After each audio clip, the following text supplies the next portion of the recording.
on air. This show is brought to you by Safety FM.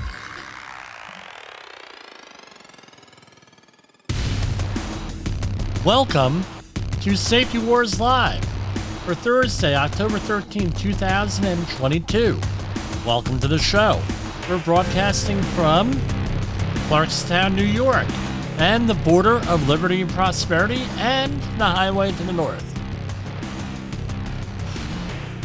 I hope everybody had a good Thursday. This year is just flying by.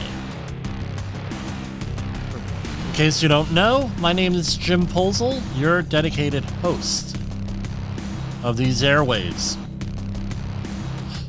What is Safety Wars Live? Safety Wars Live is a weeknight program. Monday through Friday, we're on the air. And what do? We talk about safety in the news and environmental issues in the news and everything that has to do with the in between. And then we follow up with the markets at the end of the day. We try to get ahead of everybody else. And we also discuss one safety topic.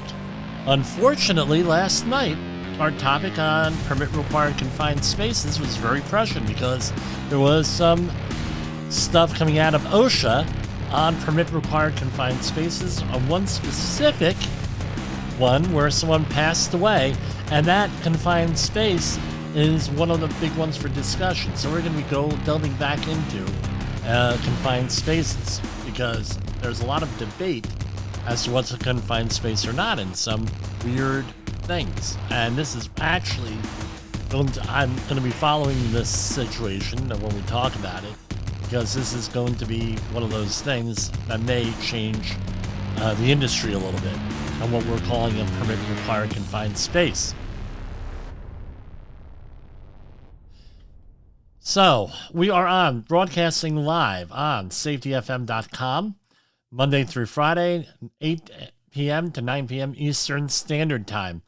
Just to give you a little bit of a programming alert, on Monday, I will likely not be broadcasting. On Monday night, we have a meeting that I normally go to on Monday, third Monday of every month. Some of it is safety related, some of it is not. So we might be reporting back from the meeting at one point on Tuesday. Now we're going to go off to the news. Wildlife populations plunged 69% since 1970, according to the World Wildlife Fund, WWF. Wildlife populations of monitored animal species, this doesn't mean that there are unmonitored ones, that have plummeted nearly 70% in the last 50 years, according to the World Wildlife Foundation.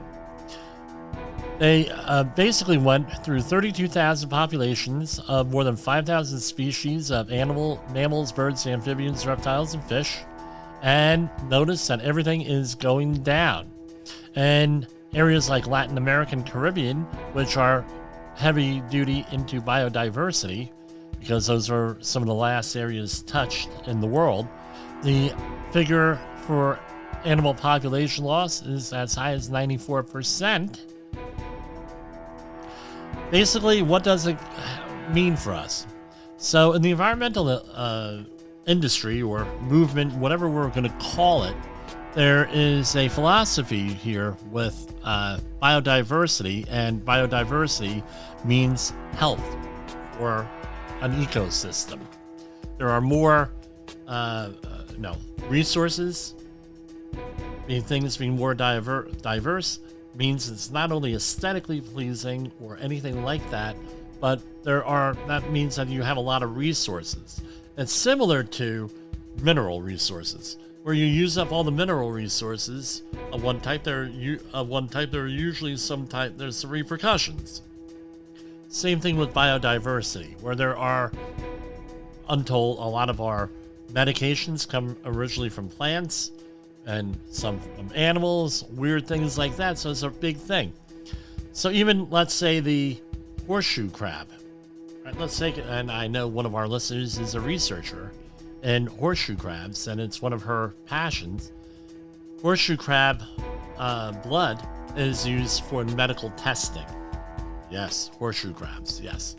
And when the population of horseshoe crabs goes down, we're not going to be able to do certain types of medical testing. So biodiversity is pretty important here. Follow up on a story from yesterday. There, as we recall, there was a Druzhba oil pipeline that was leaking in Poland, and there were allegations by certain politicians that this was sabotage in relation to the Ukrainian war.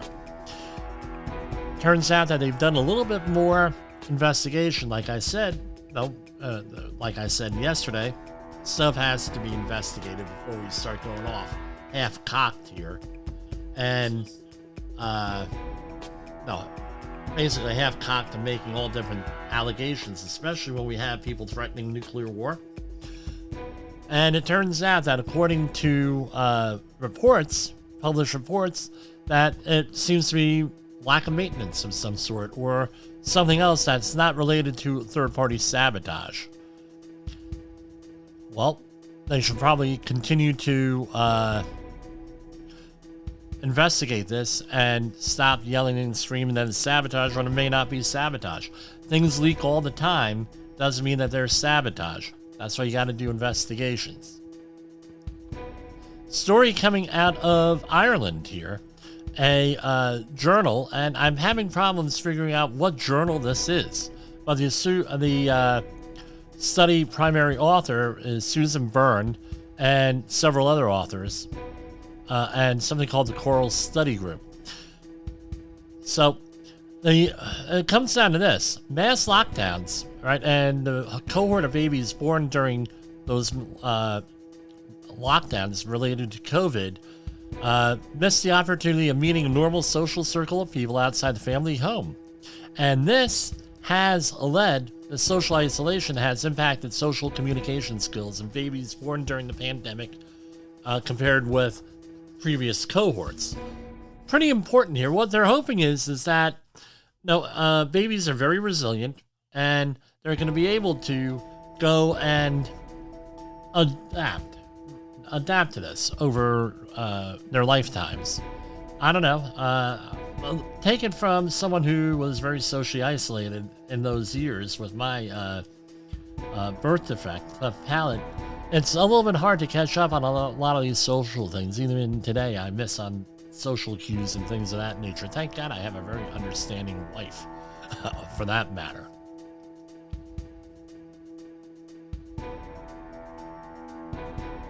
So, a Slovakian company that's working on developing a flying car took a big step forward this past week because their prototype successfully completed an intercity test flight. It's been known as the Air Car, which basically what the idea is that this car would be marketed, and you would not, as I've been following this since I was a child. One of the things is that rather it would be almost like the Jetsons. By the way, George Jetson was born this year, by the way, according to the cartoon at least. And where you would actually be able to take a car and fly it from location to location. You would be very little need for highways, roadways, anything like that. One of the companies that's doing this, not this company here, but one of the companies doing it would be has the idea of using it over water. So you would be like a old-fashioned airboat, where you'd be able to take off on the water, then land wherever you need to land, dock, and get off. And basically, that's what the idea is that you would take off somewhere from an airfield, and it would end up landing at another airfield. You fold up the wings and you drive to wherever you need to go. It's a novel concept. What basically they're saying with this air car is no longer just a proof of concept. It's actually coming into some type of reality. My question is this. We have a big move here, whether you agree with it or not, with a push towards electric vehicles. So, I don't know if this is how this is going to work, because aircraft run on gasoline. They're trying to develop electric aircraft that are commercially viable. I don't know how that's going to impact things, and I don't know. I don't know where this is going. They've been trying this for way over 50, 60 years here. One day, will it be a reality? I don't know.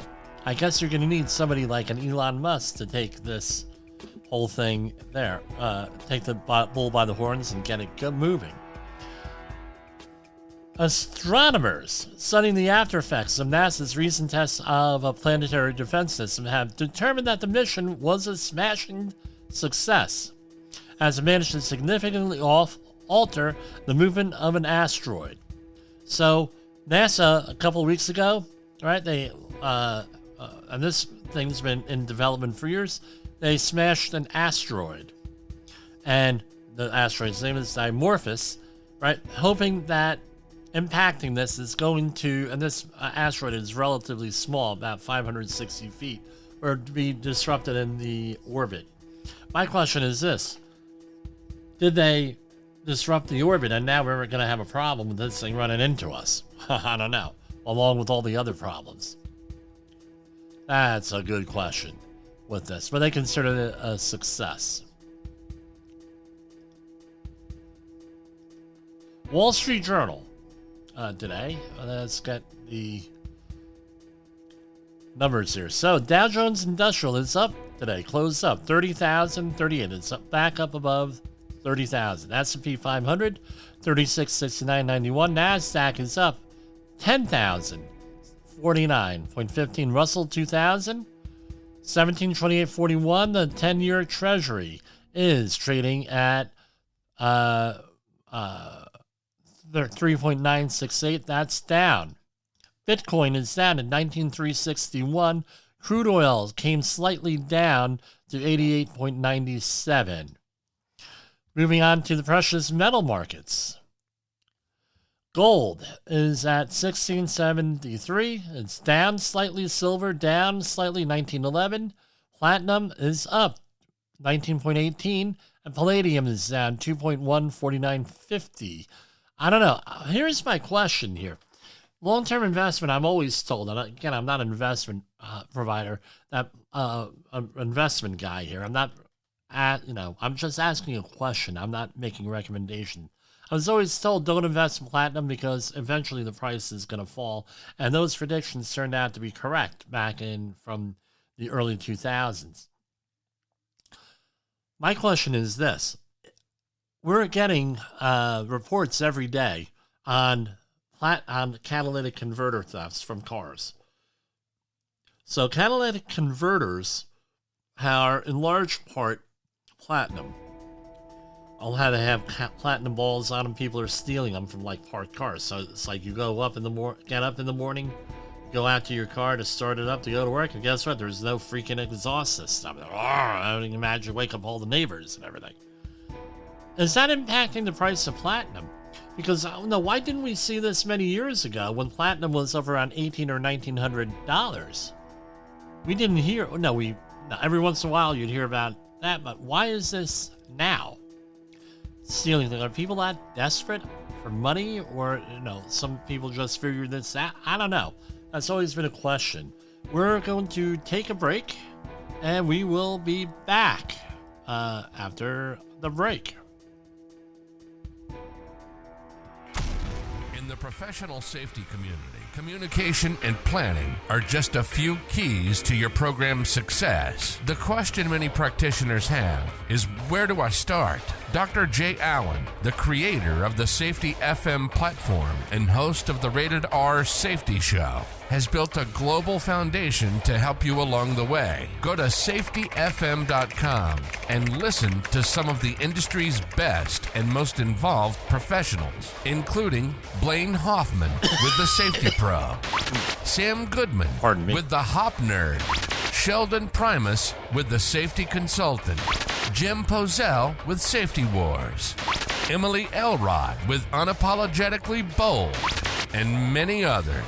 As individuals, we can do great things, but as a team, we become amazing. Dial into safetyfm.com today and surround yourself with a powerful force of knowledge and support.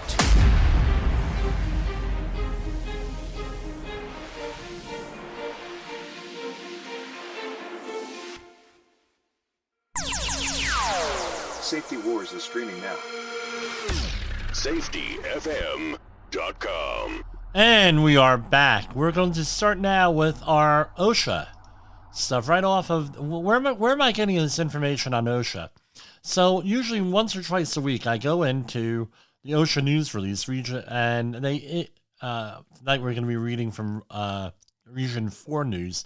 And I'm going to be commenting on some of this stuff here on what the news releases are, what's out there in the whole safety in the news. So this is from Chicago, right? Region 5. Chicago Power Construction receives star-level designation for exemplary workplace safety and health programs. Employing interactive online reporting tools, virtual job planning sites, and new employee orientations with a commitment to safety are some of the hallmarks of the Power Construction Company. Hold on. Power Construction Company's innovative health and safety approach. All right, that's good. In recognitions of its efforts, OSHA has designated Chicago-based company Star Mobile Workforce Voluntary Protection Program the highest safety achievement earned in OSHA's Voluntary Protection Program. Let's go out there, and I'm sorry about the wrong button, but let's give them a round of applause. So that's good. We always like to hear people making VPP status here, and it's a good thing. It's, for whatever reason, that's not as popular as it often was in the past. A lot of companies, again, with the way the political climate is in the United States nowadays, don't want the government in any of their business. No, I don't know. This is usually a really good program. I don't understand really that thinking, but this is a good thing to promote this with this, especially with everything else that's going on as far as safety is concerned, and a lot of the violations I see out there doing the safety audits and doing what I do. It's nice to see somebody is actually pursuing safety in a voluntary way. We're not going to go and have to badger people. The VPP promotes effective work site-based safety and health. The program commits management, employees, and OSHA representatives to enact a comprehensive safety and health management system. VPP designation is OSHA's official recognition of outstanding efforts by employers and employees to ensure occupational safety and health. Next story. U.S. Department of Labor, and I'm not going to mention the name of the company here, cites Florida company for numerous safety failures after investigation on how a 22-year-old diver working in a canal drowned. This actually, I don't know how common it is, but I could see, especially in the diving industry, I do have some experience, not with diving or as a dive supervisor, but working on projects with a diving element on there. I could see where some of this stuff could happen, right, with everything.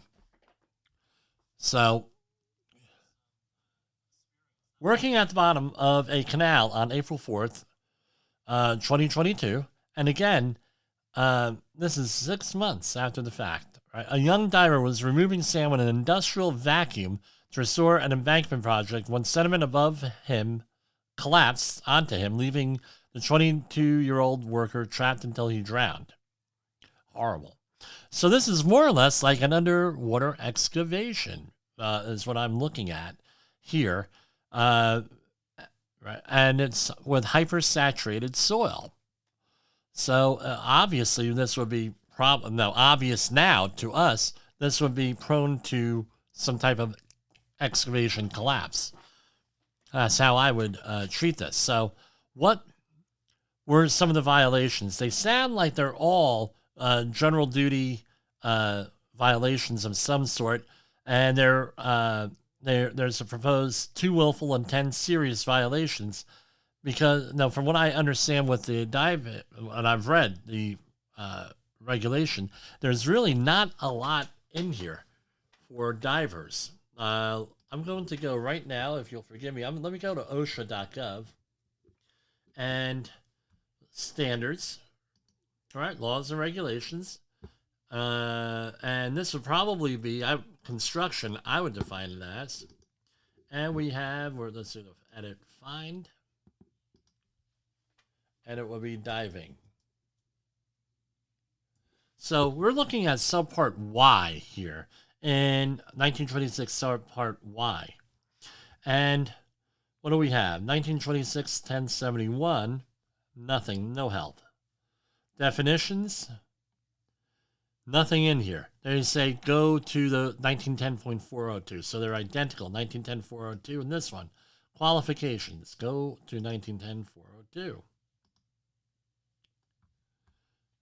420, I mean. So we're going to go on over to 1910.420. And you're looking, what I'm seeing here is that you have to have procedures in here.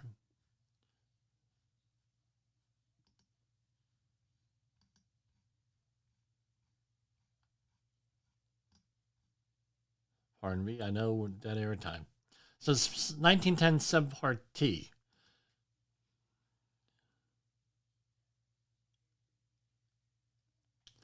And okay, they're more extensive than I thought, but they're very basic procedures for diving with the OSHA stuff. All right, failing to train divers in dive-related physics and physiology, not training dive teams on equipment reuse, not ensuring that all dive team members are CPR trained. That's a big one. That is actually a very common one, especially in the construction arena, where they do not train people on first aid CPR. So OSHA has a requirement for first aid and CPR training and a response within 3 to 4 minutes, a medical response when it's appropriate. And this fulfills that first aid CPR training, which, by the way, we do here. It's actually one of our most commonly requested classes for 2022. So failing to require an experienced dive team member supervise dredging operators in a canal with zero visibility, failing to have an emergency aid list at the jobs at the work site, performing underwater dredging in a canal without a standby diver, not providing employees with a harness capable of distributing full forces over divers' bodies. All of this is very common. I mean, I've seen this on the dive jobs that I've been on, what I've heard about, where they're actually having to go and you have to badger the companies and everything. My question is this. Who are the people? Okay, the company did this, but who are the oversight people? It's not like you're going to just go out and say, let's go out and dredge some stuff here. And is the oversight company doing this? Is that company doing their job? Is the government agency that's paying for this doing their job of oversight? Do they know what they're looking at? That's always my question on that. Yeah, the company did all this, but somewhere in the system there was a failure, and we're all about systems here, was a failure that allowed all this stuff going on here. My question is, who was that? And with that, what agency, what company, what GC, who was in there? Now, I'm going to say this. Everyone's innocent until proven guilty, number one. Number two, all this stuff could get negotiated down. Right now, it's $46,409 in penalties. And that seems pretty low here. Often what happens is, in these situations, OSHA often, not all the time, but in my experience, they'll give a de minimis fine here for this, because what's going to happen here is this is probably going to be negotiated down, or it's going to be fought in court. And they want a de minimis fine here so they could get an admission of guilt and get this with a lawsuit of some sort.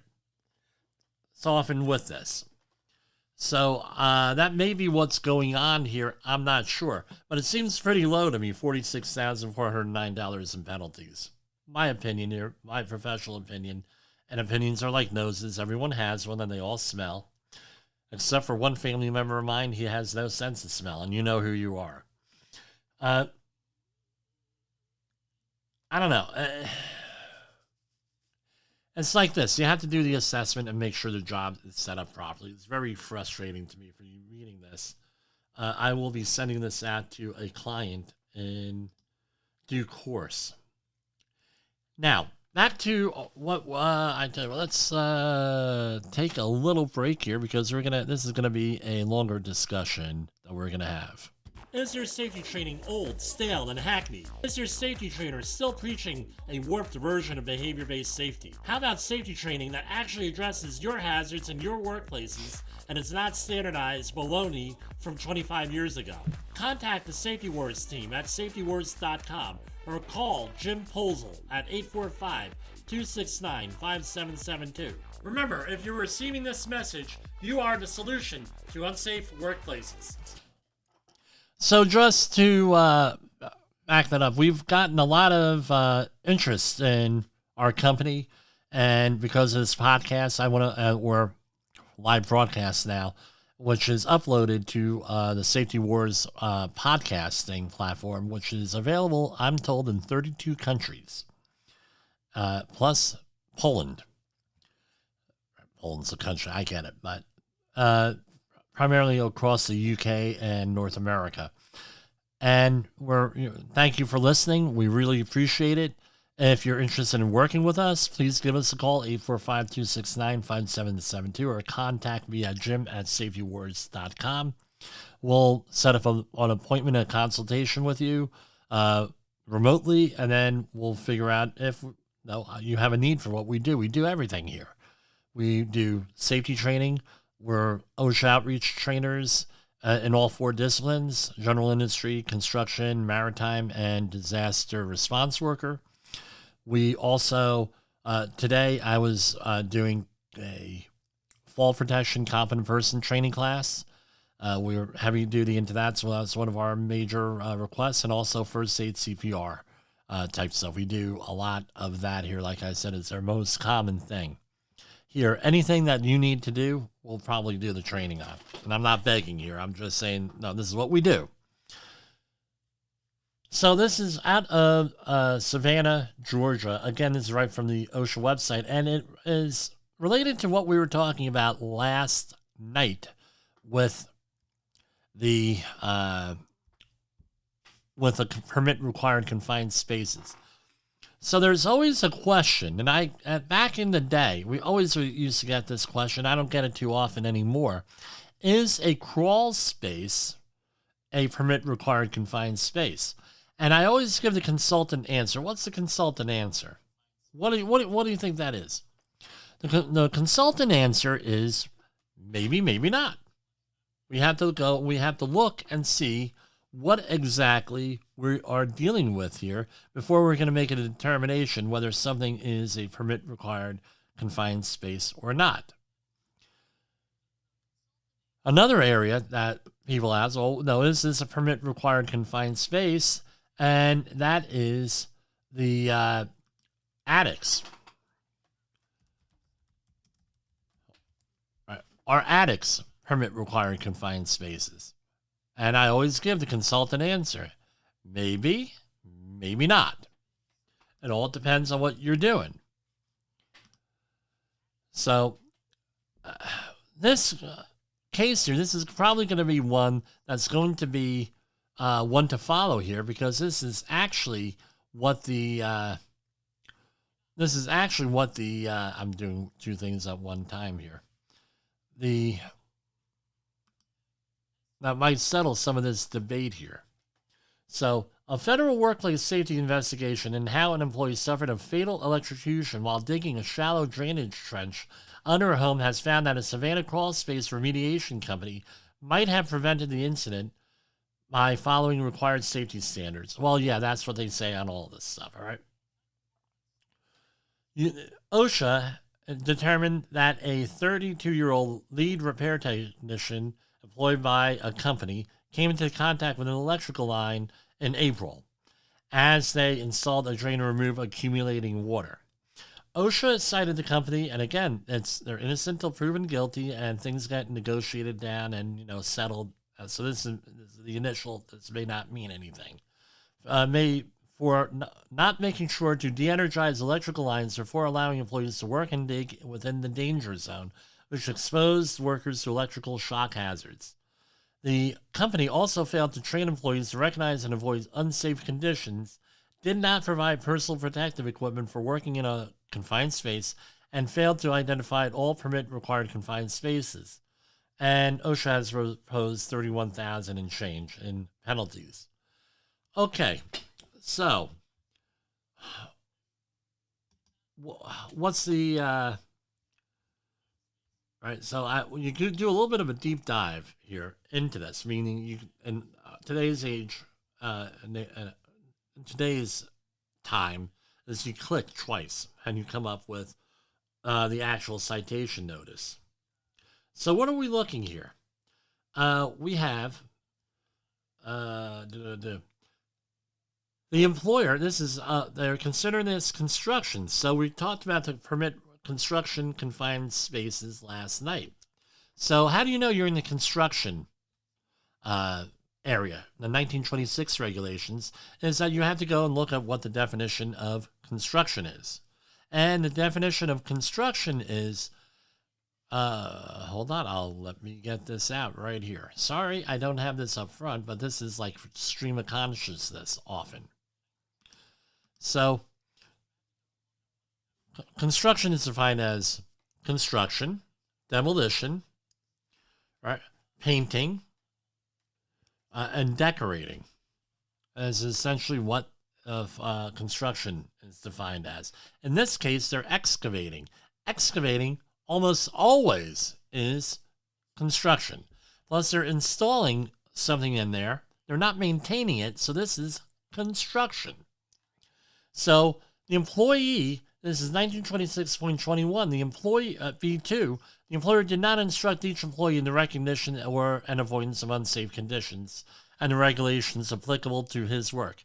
Meaning that these guys likely, according to OSHA at least, did not train the employees on anything, electrical shock hazards or anything like that. Didn't do it, according to OSHA. So that was a serious violation. Citation number 2 is also serious. Employees are not protected by protective helmets. Okay, so hard hats of some sort, right? And danger from a head injury, from impact, falling, or flying objects, or from electrical shocks and burns. In this case, the person was electrocuted, so it might have to do no hard hat, no electrical hard hat, or no hard hat. What's something else you could do here? You could also de-energize. You de-energize, there's no chance of electrical shock and lockout tagout on that. Also, depending on how the configuration is, could you remove some of these head hazards? Remember, the hierarchy of controls. This could have probably prevented this situation from happening. That was serious. Number 3, and also serious. Working in proximity to electric power circuits were not protected from electric shock by de-energizing or grounding of the circuits. This is what we found, what I just mentioned. Number 4, another serious one. The employer did not, and this is 1926-1203, this is permit required confined spaces for construction. Before it began work at a work site, the employer did not ensure that a competent person identified all the confined spaces. Now, as part of the fall protection training today that I did, it was for competent person fall protection training. And we went over what the responsibilities of a competent person are. And in the regulations, 1926-32, all job sites in construction have to be inspected regularly by a competent person. And what's a competent person? Someone who's able to assess the hazards and also correct the hazards. And that's all. We've had that discussion on this program numerous times on what exactly that is, where you have to You have to have both. So you have to be able to assess the hazard. How do we do it? Either by education, experience, training, anything like that, where you're able to assess the things. Preferably all three, but not necessarily all three. You could have just very knowledgeable people who are able to assess this that never saw the inside of a classroom. That is possible. I met people like that. And they're, a lot of times, those are the people you want working for you. People who know, depending on what the situation is. And then you have to have the authority to correct things. So, under the Permit Required Confined Space Entry Standard, 1203, 29 CFR 1926-1203, you have to have a competent person assess what the hazards are. This company allegedly did not do that. That's serious. Another violation, another serious one, right? The workplace contained one or more permit spaces. Now let's review real quick here. So you can have a confined space. A confined space is easy to define, right? Large enough and configured an employee can bodily enter and perform an assigned job, an assigned task.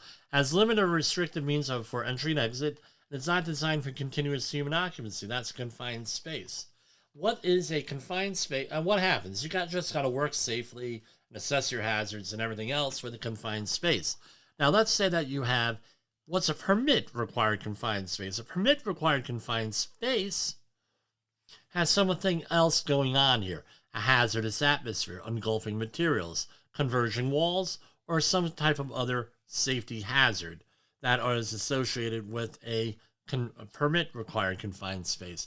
In this case, this would be other, meaning electrical. Okay, that's important.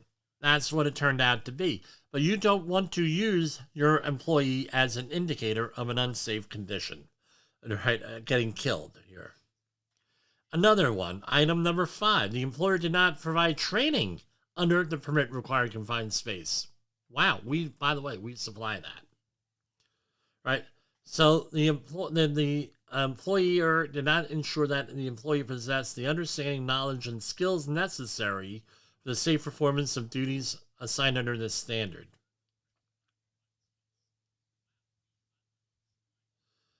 Right? So these were 1, 2, 3, 4, 5, 6 serious issues going on here with this. And according to the paperwork, let me make sure we have nothing on there. So again, permit required confined spaces, something that you really need to watch out for, and something that, so where do we get this, where do we get this stuff from? Well, no, what's my point? Part of this is for the worker. You're the supervisor. Who listens to this program? Primarily supervisors, primarily safety professionals, people in management, and everything else. All right, with this. Now, let's talk about this here. What I'm hoping is that, okay, you're in the safety industry, you're a manager, you're a supervisor, what have you. You recognize that, hey, this is something that we may need, especially now with a crawl space, which not your traditional confined space. It's not a tank, it's not a sewer, it's not this, not a cesspool, nothing like this. Is an actual crawl space. And OSHA considered this a permit required confined space. So if that question comes up in your workplace, is a crawl space a permit required confined space? Yeah, according to these people it is, and according to this incident, it was recognized as one. Wow, well, that's probably really a big thing here. Let's say that your spouse or family member or friend is involved in this type of work. Okay. They're going into crawl spaces. Maybe you want to go back and you want to say to your loved one, your friend, whoever it is, maybe, hey, this is this what you deal with? It's worth a conversation with that and ask questions. We have this situation happened all the time with my family members when I was doing field work in the environmental field, high profile situations. Well, hey, we saw on the news X, Y, and Z. Are you obeying the laws? Are you obeying the rules? Getting phone calls from extended family members. That's something that you really need to do. I think that's one of the reasons why we're here. We're fighting that safety war. We're all in together fighting that safety war. We're going to go to a break right now. Let's. You are listening to Safety Wars. Tomorrow's Safety Today. In the professional safety community, communication and planning are just a few keys to your program's success. The question many practitioners have is, where do I start? Dr. Jay Allen, the creator of the Safety FM platform and host of the Rated R Safety Show, has built a global foundation to help you along the way. Go to safetyfm.com and listen to some of the industry's best and most involved professionals, including Blaine Hoffman with the Safety Pro, Sam Goodman with the Hop Nerd, Sheldon Primus with the Safety Consultant, Jim Pozell with Safety Wars, Emily Elrod with Unapologetically Bold, and many others. As individuals, we can do great things, but as a team, we become amazing. Dial into safetyfm.com today and surround yourself with a powerful force of knowledge and support.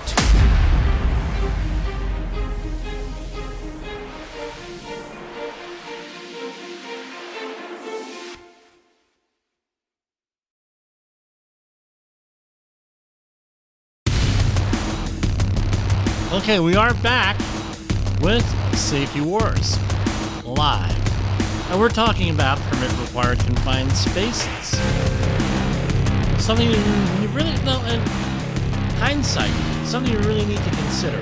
What often happens with these things is that people say, hey, I'm only going to go into that space for a minute. I don't have to worry about anything. Well, that's usually when people have issues out there with this. So, what are we going to talk about? Let's talk about dangerous atmospheres in a confined space.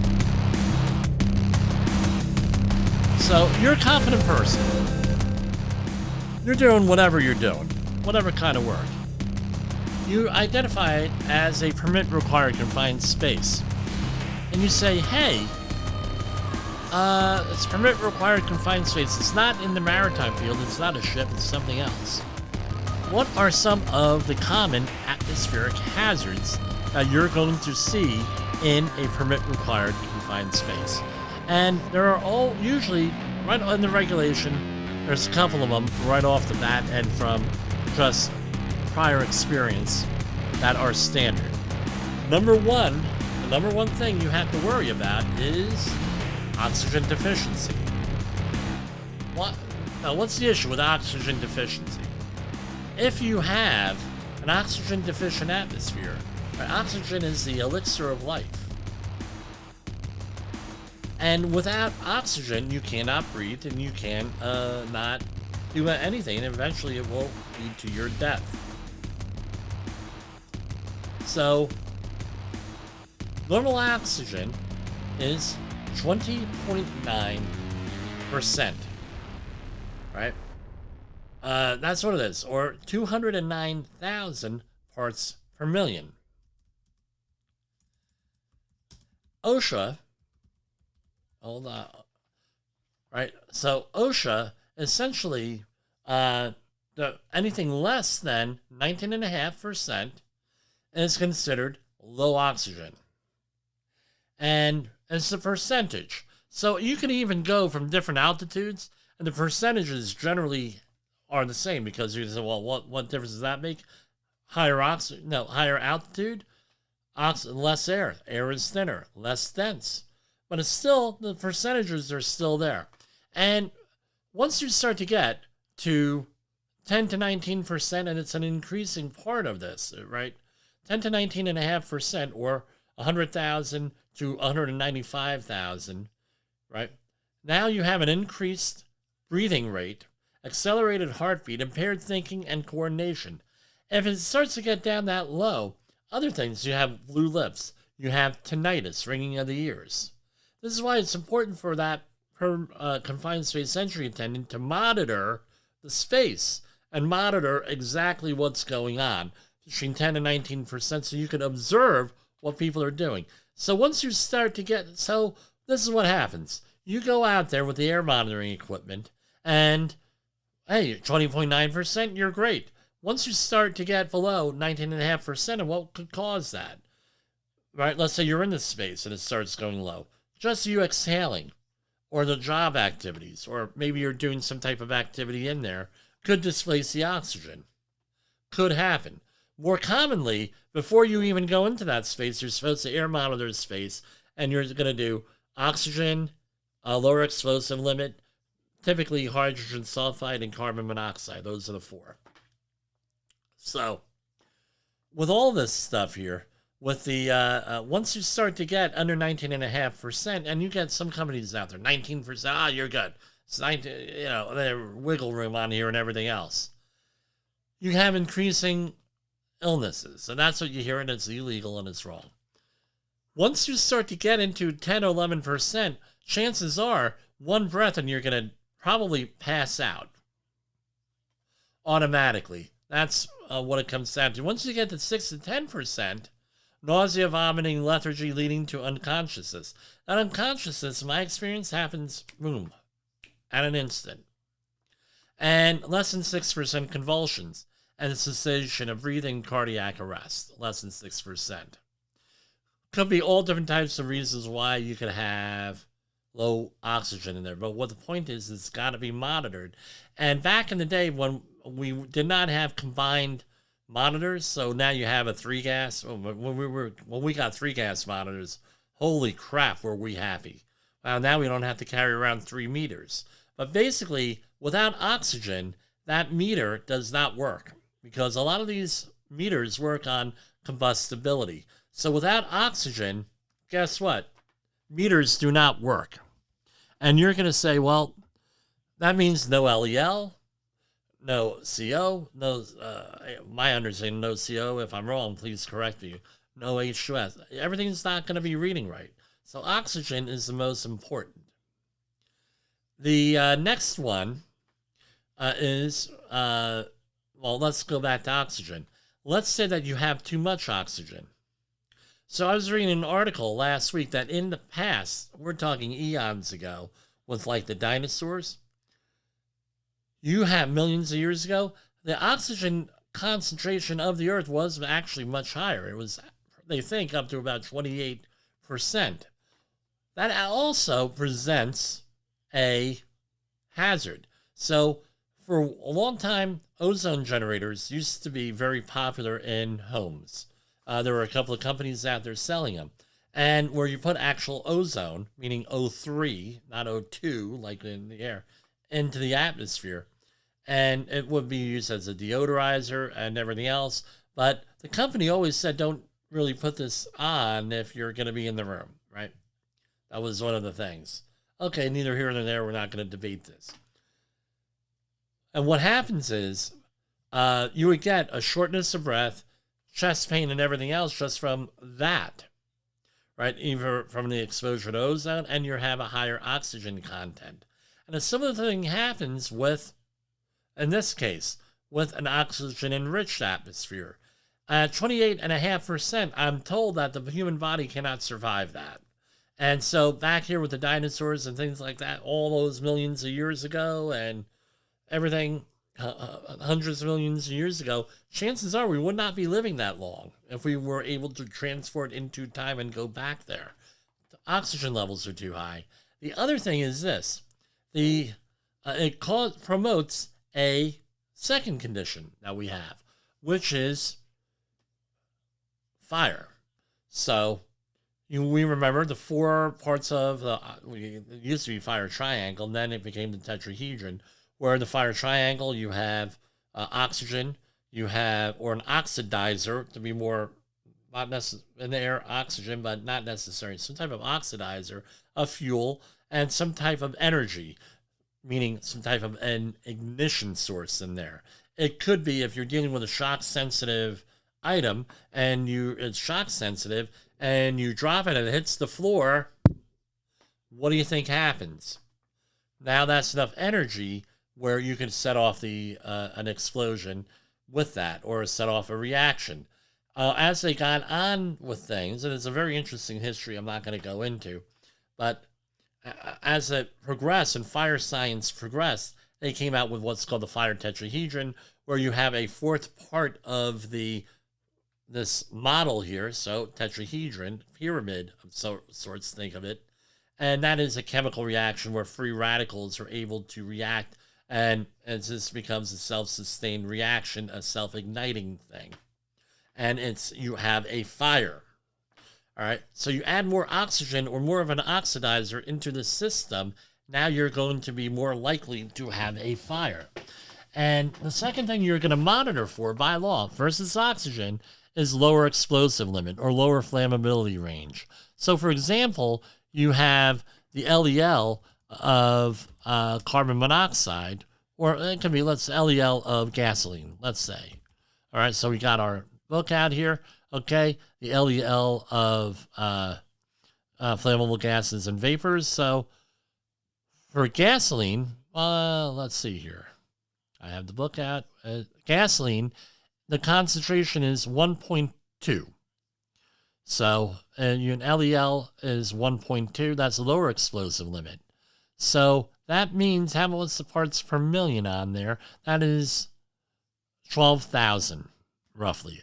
Don't quote me on this. Different sources have different. So once you get above 12,000 parts per million for oxygen, 1.2% concentration, now you're in the flammable range. If you keep on adding more and more gasoline vapor here into the system, and you reach 7.1 or 70%, which is 71,000 parts per million, right? So from 1.2 to from 12,000 to 71,000, that is called the flammable range. Once you get above that 71,000, in our example here, you can have a fire because now you're running what we used to call with carburetors, we're running too rich. There's not enough oxygen in the air. It displaces the oxygen in the air. There's not enough oxygen. There's too much fuel. Therefore, you cannot have a fire. So 1.2 to 7.1. Now, what the common practice is, and the regular is with LELs, is once you get above 10% of this flammable range, then, which will be 1,200 parts per million for gasoline, then you have to stop work. That's a prohibited condition. Why do they put in a 1 to 10 safety margin on here? Why?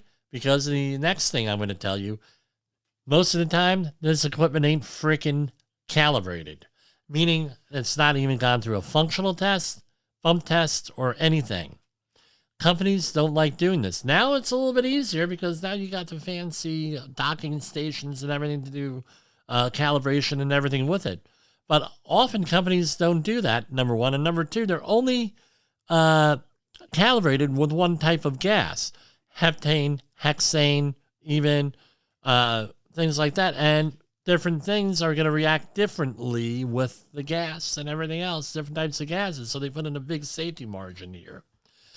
So, and then you have carbon monoxide is another one, or H2S. Those are usually H2S is from rotting organic matter. CO, or carbon monoxide, not dioxide. Monoxide is from usually some type of engine exhaust. All of this stuff has to be recorded. So if you're the confined space entry attendant, and this program is nowhere near a comprehensive confined space entry class, you have to sit there and you have to record this stuff. You're going to say, well, no, we don't have to record anything. It's all in the data logger. Okay, now here's the question. How many people are actually out there data logging this stuff and have the ability to read the data logger on the machine? I'm going to tell you not too many in my experience. This is why you need to go and physically record things on a piece of paper. and then have the backup being in a data logger. The reason being is this. The attendants often turn the equipment off. The attendants often don't look at that equipment. They're relying on data logger, and the equipment goes dead. Battery issues. It may be a loud environment, and you can't hear that alarm going off. All of those things are very, very dangerous situations. So you need to go over there, and you actually have to go out and record the data. Calibrating things before shift, and then doing functional tests after the shift. So this way, you know it's working, and then afterwards, you know it worked. Very important. Everything logged in on a calibration log. Now let's bust the balls, if they have balls, right? It could be a female. Bust the balls of the confined space entry attendant. You have a confined space entry attendant. You want to cause them a problem? Ask them how to do the air monitoring. Ask them if it's calibrated. Ask them where the readings are. All of that stuff in there, because often that's where companies fail. And if you're the entrant in there, you want to make damn sure that the attendant is doing what they're supposed to be doing. Bottom line is what has to happen. And then now the question is, well, Jim, do you really do that? Yeah, I always do it. And by the way, the attendant should know what those readings mean. So just not reading things and say, oh, we're going to read things, look at us, blah, blah, blah, blah, blah. No, what do those mean? What does it mean to have an oxygen deficient atmosphere? Because I tell you what, if I'm an auditor, I'm going to ask those questions. If something happens, right, someone dies, no, God forbid, what's the investigator going to ask for? They're going to ask for the air monitoring data and everything else, and they're going to ask, well, do you know what this means of the attendant? I don't think you want to be an attendant with that type of an attendant that has to answer those questions and not know the correct answers. So it's very important that you get a responsible person too. The attendant needs to be there. Attendant has to have backbone, preventing people from going into the permit required confined space and everything else. So if you want a permit required confined space entry class, where we go into everything with it, give us a call, 845-269-5772 or jim@safetywars.com. We've been doing this, basically, I've been doing this training since about 1993, and I managed hundreds, if not thousands, of permit-required confined spaces at this point in the oil industry and construction industry. And what's the point? We're fighting that safety war. We don't have to be yelling and screaming. We're trying to work together for a safer work environment. We're trying to get along with people. We're trying to give some type of leadership, being that point person in your organization, in your community, with permit required confined spaces and all other safety issues. And the bottom line is, we're all in this together, folks. Give us a call, send us a message, whatever have you. And that's what we have for tonight, and good night, folks. The views and opinions expressed on this podcast are those of the host and its guest and do not necessarily reflect the official policy or position of the company. Examples of analysis discussed within this podcast are only examples. They should not be utilized in the real world as the only solution available, as they are based only on very limited and dated open source information. Assumptions made within this analysis are not reflective of the position of the company. No part of this podcast may be reproduced, stored in a retrieval system, or transmitted in any form or by any means, mechanical, electronic, recording, or otherwise, without prior written permission of the creator of the podcast, Jay Allen. Remember to join us tomorrow for Fall Protection Friday.